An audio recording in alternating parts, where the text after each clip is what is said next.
Hingga saat ini, COVID-19 belum bisa diprediksi kapan akan berakhir. Masyarakat berada di tengah situasi yang penuh dengan ketidakpastian.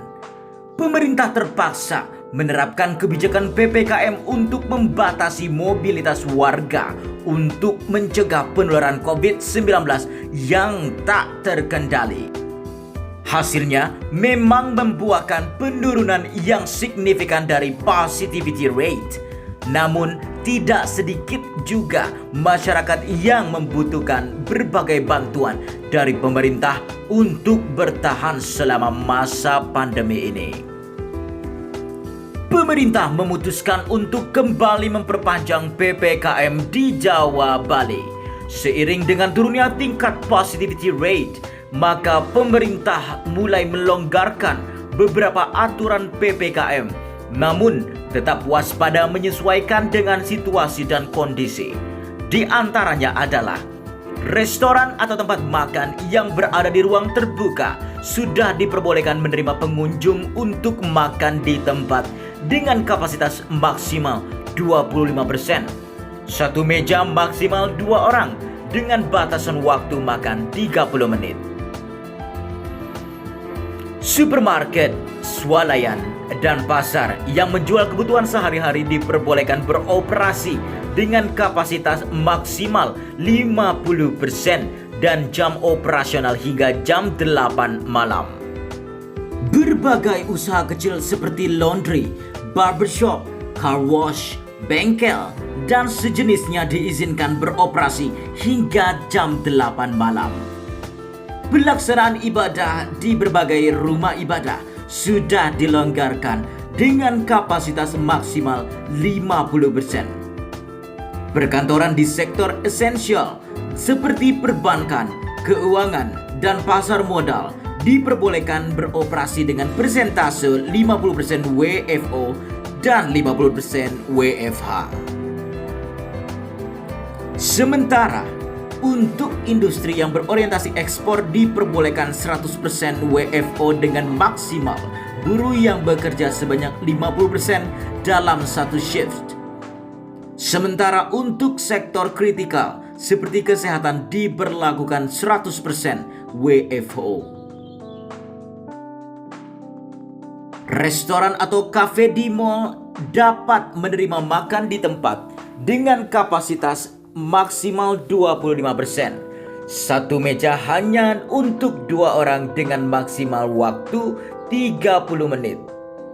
Uji coba pengunjung di mall dengan screening melalui aplikasi Peduli Lindungi dengan kapasitas maksimal 50% dan jam operasional dari jam 10 pagi hingga jam 8 malam. Uji coba juga diberlakukan untuk aktivitas olahraga di Jabodetabek, Bandung, Semarang, dan Surabaya dengan aturan kapasitas 25%.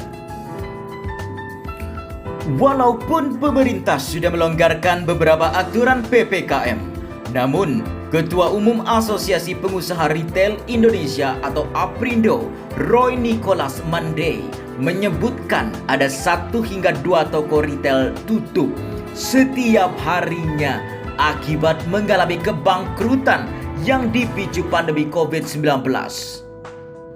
Pada tahun 2020, terdapat sekitar 1.300 toko swalayan tutup di seluruh Indonesia.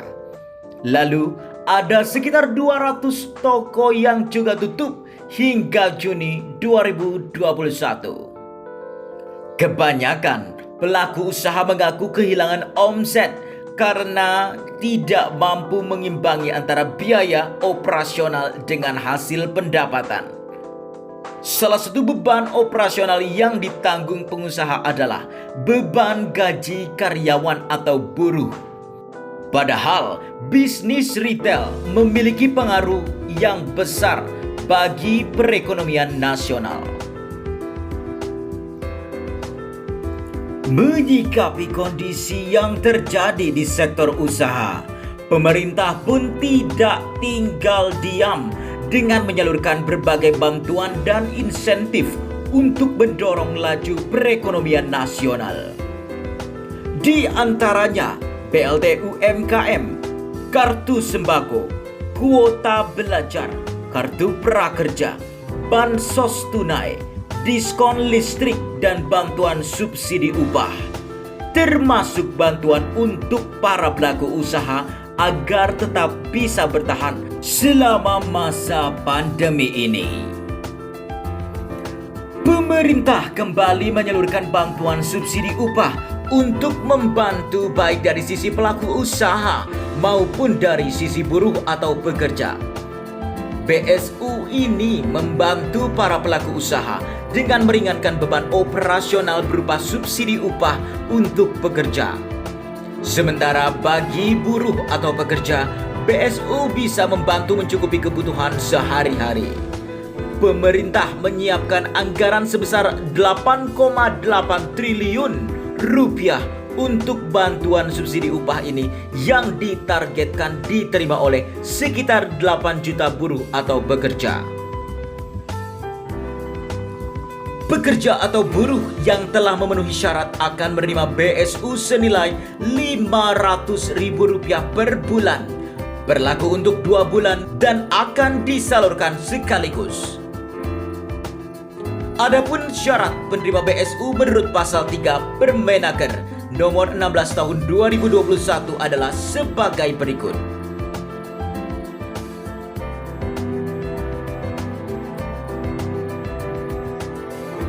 Bantuan subsidi upah akan disalurkan langsung oleh himpunan bank milik negara seperti BNI, BRI, Mandiri, dan BTN ke rekening pekerja atau buruh. Khusus di Aceh, BSU akan disalurkan melalui BSI atau Bank Syariah Indonesia. Harapan pemerintah dengan memberikan bantuan subsidi upah ini ditujukan untuk mencegah terjadinya pemutusan hubungan kerja atau PHK akibat dampak pandemi COVID-19. Bantuan ini diharapkan dapat meringankan beban perusahaan sehingga buruh atau pekerja dapat terus bekerja dan perusahaan bisa tetap produktif untuk mencari solusi bersama bertahan di tengah pandemi. Bantuan subsidi upah merupakan bentuk kepedulian pemerintah terhadap pekerja dan pengusaha di masa sulit akibat pandemi COVID-19. Penyaluran bantuan ini diharapkan dapat meningkatkan daya beli dan menjaga kesejahteraan buruh atau pekerja selama masa pandemi ini, serta menjaga laju perekonomian tetap berjalan dengan produktivitas para pelaku usaha tetap menjalankan usahanya masing-masing.